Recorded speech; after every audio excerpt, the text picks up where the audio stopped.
Interesting myths from history, part 1. Notice I said myths and not facts.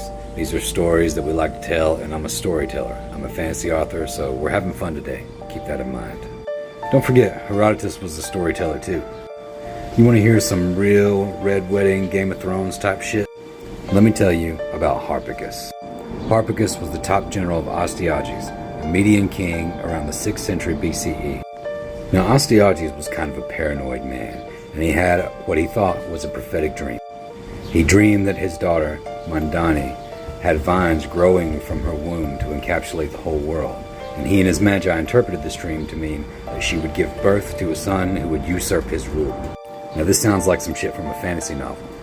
Aseages commanded Harpagus to take the child and expose him to the elements.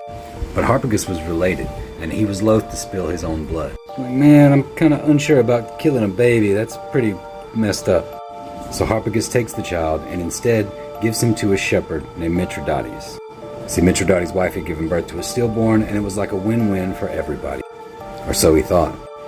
Years go by, and a child is discovered playing King of the Hill, or, King of the Mountain, with a group of his friends. Now, at the time, it was believed that scions of royal blood just had something different about them, that there was something in their blood that just set them apart from the rest of us, and you could tell just by looking at them. Aseages finds this out, and of course, he's not happy. But he summons Harpagus to his hall, and publicly forgives him for everything. He's like, hey dude, it's okay. I'll tell you what, we're gonna have a feast to celebrate the fact that we've just found my grandson. Why don't you send your 10-year-old son over to help prepare for the banquet? I'm sure that sounds like a great idea, I hope. But Aseages is not the forgiving king that he's pretending to be. While the boy is helping out, he has the child seized and carved up to put into the meal. Now Harpagus comes to the banquet, and at the height of the festivities, Aseages has his servants bring out the head and hands of Harpagus' son on a platter and presents it to him.